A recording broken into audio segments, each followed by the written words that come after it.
Hello everyone, good morning. My name's Claire and I'm a speech and language therapist for Evelina London's Children's Community Speech and Language Therapy team. Welcome to School Talk Live today. Just to say this is our last live session, but don't worry, we are going to be doing more sessions over the summer and in September, but what we're going to be doing is pre-recording them, so you'll still be able to come on and watch us and you'll still be able to practice the activities, but this is the last Facebook Live session that we will be doing for School Talk Live. Next week we will have a break and then they'll restart again the week of the 3rd of August. So just so giving you a heads up, today's the last live, but they will be coming back in August with some new topics and some new videos so you can watch those. So welcome back if you've been to see us before, and hello if you're new. It's nice to see you. Today is going to be slightly different to previous weeks. It's very much about a collaborative working today. So the session is aimed at both parents, grown-ups, carers and the young people, all the way through from reception right through to year 6, because what we're going to do today is talk about social stories. So if you've been before, School Talk Live is normally in 2 parts. Today it will still be 2 parts. If you've got little children or children that are playing, they can continue doing that for the first section, because what we're going to do as the grown-ups is we're going to have a think about what is a social story and how do we go about writing them with our children and young people. So that first bit is really for the grown-ups. Then the second part is we're going to actually practice listening, and maybe the children and grown-ups could write a social story together. Don't worry if you don't get a chance to do that live today, because you can go back and re-watch this video. So if you watch today and you think, oh, I don't know what I want to write about, I don't know what my child has difficulty with, or I don't know a situation I want to help them with, that's absolutely fine. You can listen to the story that I've created today, which I think will be helpful for nearly all of our children. And then you can maybe have a think, go away and then have a think about, oh, do I want to practice with my child writing their own social story? So don't worry too much if you don't do it today. If you do want to join in and you want to maybe copy some of the story that I've done or think about your own, you will just need a pen and paper just to write some notes down today. When you're doing your own, it might be that you want to stick some photographs in there. If you've got young children, drawings, colouring, photographs are really helpful for them. Okay, so if you are watching, please come and say hello. Put your child's name in the comments, that'd be really helpful. And I will try and say hello as we go through the first part. Once I start the second part, if you come in, I'll try and say hello as and when you're there, but please don't be offended if I don't get a chance to do that. We're going to try and work through the session. Okay, so I've done a visual timetable for everyone today to show us what we're going to do. We have previously talked in sessions about the value of a visual timetable, and actually that's something that all of us can use. So today I've done a slightly different one.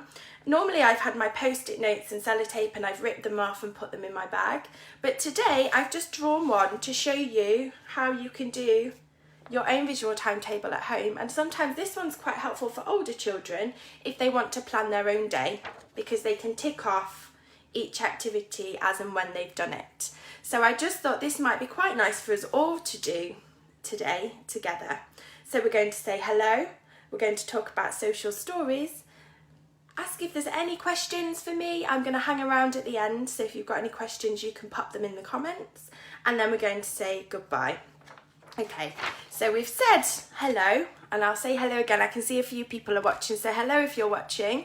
My name is Claire, and I have it on my badge. So my name is Claire. It's good to see you here. So I'm going to say hello has finished, and I'm going to tick it off our list. So as you can see, especially for older children, if they're planning their day, they can tick off as they go. Lots of us make lists, and it's a really helpful way of us being able to achieve things in our day by ticking them off. Okay, so social stories. The first thing is, what is a social story? Some of you may be familiar with them, some of you may not. So just to give you a brief overview, social story was created by a lady called Carol Gray, and originally they were designed for children that have maybe some social communication difficulties or on the autism spectrum disorder. But actually we find that now social stories can be used with lots of children, particularly if they find a particular social situation really difficult. And that could be something like sitting on the carpet in the classroom. That might be really hard for some of our children. And it might be that they're really like talking and they find it really hard to be quiet when the teacher's speaking. So those are a couple of examples. So lots of us can identify with that. Lots of children can identify with that. So it's actually broader now. We use it lots and lots with lots of children. Also, sometimes in schools, they might have a social story for the whole class. So it might be about preparing to go for assembly or preparing to go for lunch. So they might create a social story to help children practice every day all the steps they need to do to make that a really successful interaction. So lining up, for instance. So that's what social stories are on. They describe what people do, why they do it, and what the common responses are. So you'll notice as we go through social stories, a lot of it is about how we respond to things and how other people respond to us. So there's a lot about feelings and talking about how we're feeling and how that makes somebody else feel. So we look at perspectives, and we're going to talk a little bit about that. It also addresses and improves the social understanding. So the idea is that when we read our social stories with our children, it helps them develop their social understanding. It's not just about improving the behaviour, it's about broadening their understanding about social situations. And it's on both sides. It's also aimed at the adults to understand how the children are feeling and how they respond to particular situations. And they conclude usually with a statement that says, I will try to. So it's from the child's point of view. So for instance, if it's about sitting on the carpet, it might be, I will try to keep my lips closed and my ears open so I can listen to the teacher. Or I will try to wait my turn like every other child in the class. So they always end usually with a I will try. I'm going to show you, hopefully today, how you can maybe do that with your children. Okay, so first, I thought it would be helpful to see how do we write a social story? Where do we start? What do we do? As grown-ups, it's hard to think, oh, well, I know what this behaviour is, but how do I do a social story? So I've done some handouts here that I'm just going to go through. And there's 4 steps, really, 4 big steps. And I'm going to talk through them. If you have any questions as we go, please put them in the comments and I'll try and answer it at the end. So I won't ignore them, but just pop them in the comments and I can try and come back to them. Okay, so the first step is to identify the aim of the social story. And I've just given you an example. This could be a child that's really shy and doesn't like to talk to people. So this might be, the aim might be to, I will talk to my friends. And you'll notice that we've written it as if we're the child. I will try. So it's not the adult's perspective, it's the child's perspective. So that's the aim, and I've written another one. The aim of our social story, which is one we're going to talk to together, is I am going back to school. So that would be the aim of our story. What we want to do is talk about I am going back to school. So that's really thinking about what is the aim of your story? Why are we writing it? It's almost like having a title to your story, which sometimes comes a bit later. Think about your aim first, and that might influence your title. So our one today we're going to do is I am going back to school. So that's step 1. Step 2, we need to collect the information. So we need to know where and when the situation arises. So where does it happen? Is it in school at break time? Is it at home at breakfast time? Is it at grandma's in the evening? So having to think about where and when does it happen? Who is involved? So is it just the child themselves? So it's something they find really hard. Is it the child and their friends? Is it the child and their teacher? Is it the child and yourselves, or another grown-up? Or it could be a sibling. So who's involved in the situation? And then we're going to say how the events are sequenced. So for example, how does it unfold? And we've got a little example here, and we'll go through that a bit more in detail. And what occurs? What actually happens in that situation? What actually happens?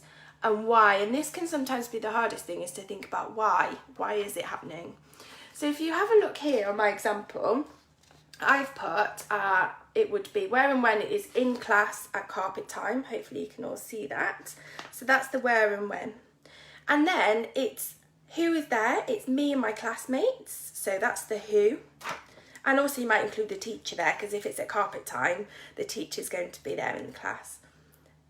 And then we have the how the sequences of events occur. So we have break, and then we sit on the carpet. So that's kind of the build up to the situation.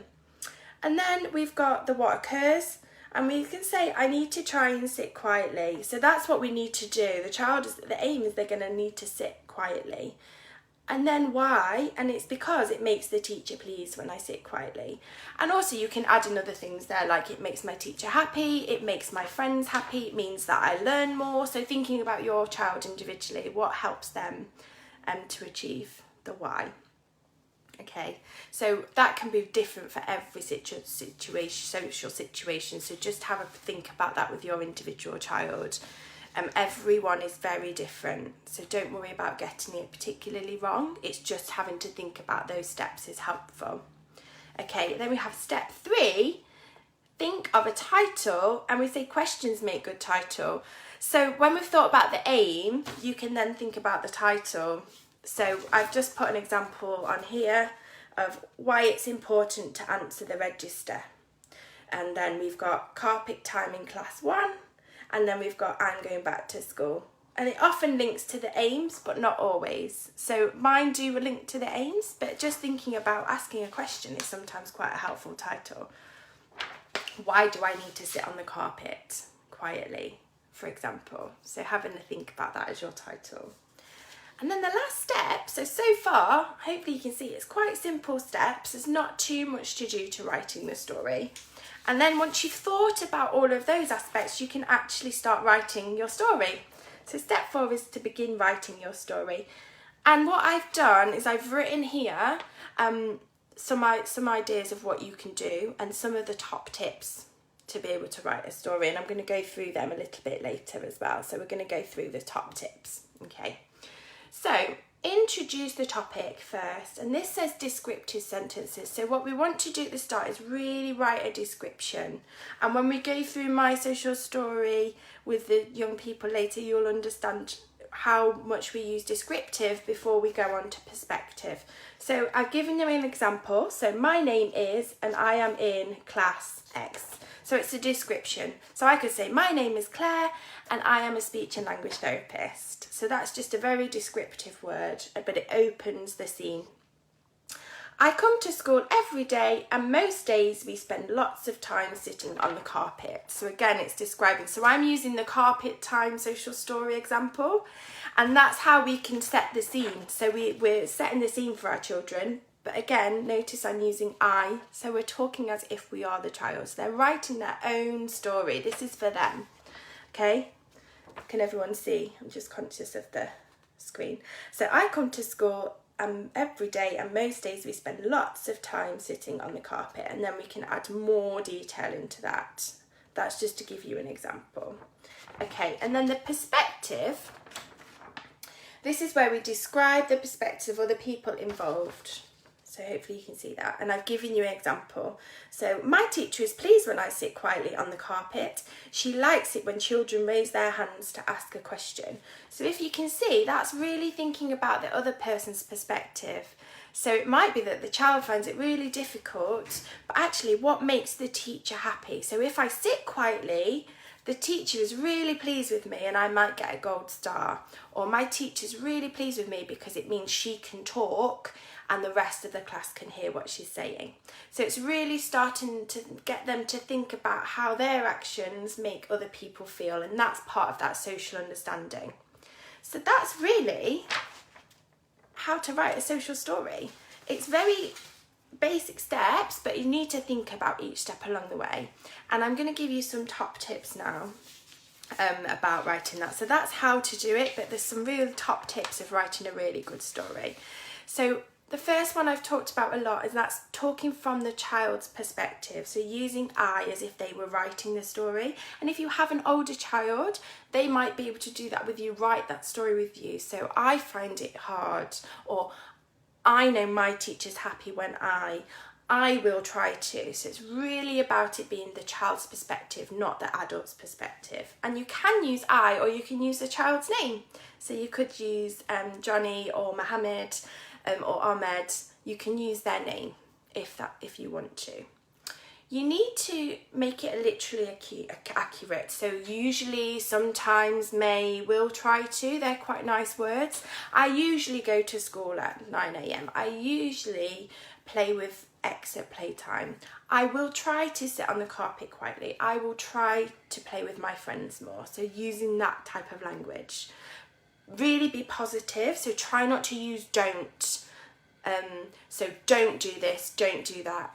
Try and switch it around and say, I will try to, I will usually do, I will try to make this better, I will try to make my teacher happy by.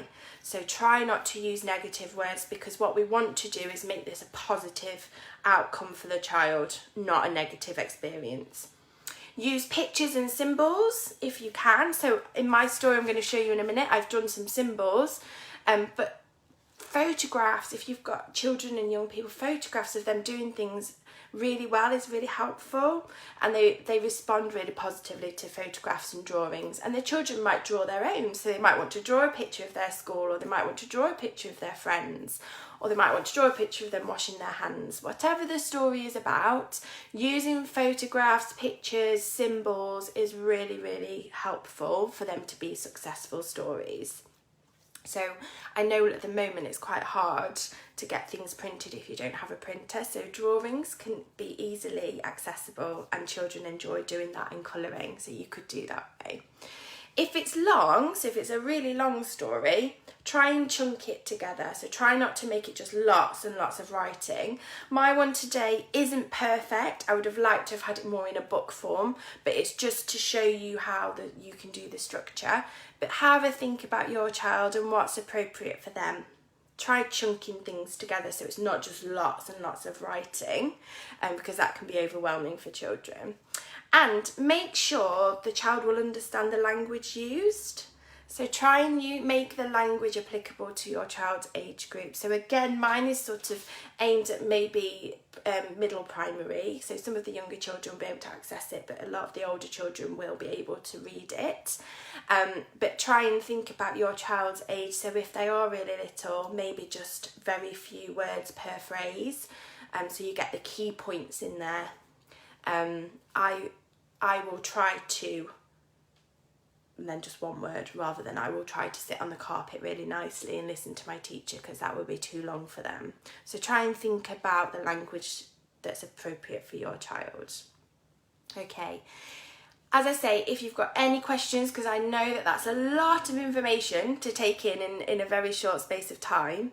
So please don't worry. If you've got any questions, please pop them in the comments. And also remember, you can re-watch this video. So don't worry if you've not taken all that information in at the moment. You can also speak to your schools, because a lot of the schools will have a speech and language therapist. So if you're really worried about a child and you think that they would really benefit from a social story, if they're on the speech and language therapy caseload, speak to the speech therapist. If they're in school and it's a difficulty in school, maybe speak to the school Senko, because they'll be able to help you, maybe with the speech therapist, help create a social story specific for your child. But my top tip for this week is to just have a go over the summer. It's a time when children have had lots and lots of change, lots of transition, lots of things happening in society that have been quite tricky for adults, never mind children. So just have a go at writing one and see if it helps your child. The next thing really is to do when to tell a social story, and the idea is that you don't want to do the story after a behaviour has occurred. So for instance, if your child finds it difficult to share a toy and then they snatch a toy, reading the story after they've snatched the toy isn't the most ideal time. What we want to do is implement it into everyday life. So doing it maybe first thing in the morning before they've even started school or play. Just read through that story with them. Don't ask them lots of questions. We're just going to read it through together, because hopefully that will help them then go into school or into nursery or into that play situation feeling confident that they know what the right thing to do is. We don't want to use it as a punishment tool. So just bear that in mind. it's better to read it every day in the morning, or if you think it's going to happen in the afternoon, maybe reading it at lunchtime. So thinking about doing it before an event's occurred, not using it as a sort of punishment tool or you will do this next time tool. So that's the other thing that's really important. It's also really important to do it in a quiet area. So if it's really loud, the children aren't going to be able to listen properly. So you need to be quiet. And why? The goal is to teach the social understanding, not to use it, as I say, as a punishment tool. Okay, so that really is our first section on social stories. So what I thought we'd do now is, if you want to bring your children in and get a pen and paper and you can write together or draw or however you want to, I thought what might be really nice is for us to go through a social story together. And I've written one already. I would like to write it together live, but I thought it might be easier for me to show an example and then we can go through it together and you can write or draw your own. So with children at the moment being at home, or even if they have been in school, it's been a very, very different situation in different social circumstances. Lots of them will be missing their friends, lots of them will be missing their teachers and their TAs. So what I thought would be nice is if we did a social story together that talked about going back to school in September. So just over the summer, maybe practice reading, if you do use this one, or using your own about going back to school, practice reading it with them every day so that when you come to September, your child's not really anxious and nervous. They may still be anxious and nervous, but at least we've put something in place to try and help a little bit. And also for you as parents or carers or grown-ups in the children's lives, it's been really hard for everybody over this period of time. So you might be feeling anxious and nervous about them going back to school in September. So this social story might help all of us. Okay, so the title of our story is I'm Going Back to School. And what I'm going to do is I'm going to read it through first to the children, and then we'll go through it bit by bit and you can have a look at how I've broken that down and how I've made it. Okay, so my school has been closed because of coronavirus. It's now safe for me to go back to school. My first day will be on, and you can add this in for your child, I've left that blank so I can say I'm going back in September. I will travel to school by whatever mode of transport in the morning. So I will travel to school by train in the morning. I will have lessons again. So even children that have been at school, they may not have had lessons, or lessons that look the same. So in September, they might look a bit more familiar. I will travel home at the end of each school day. Going to school is important. Going to school is good for me. It's good that I can go to school and see my friends and teachers. It's okay to feel sad or worried about going back to school.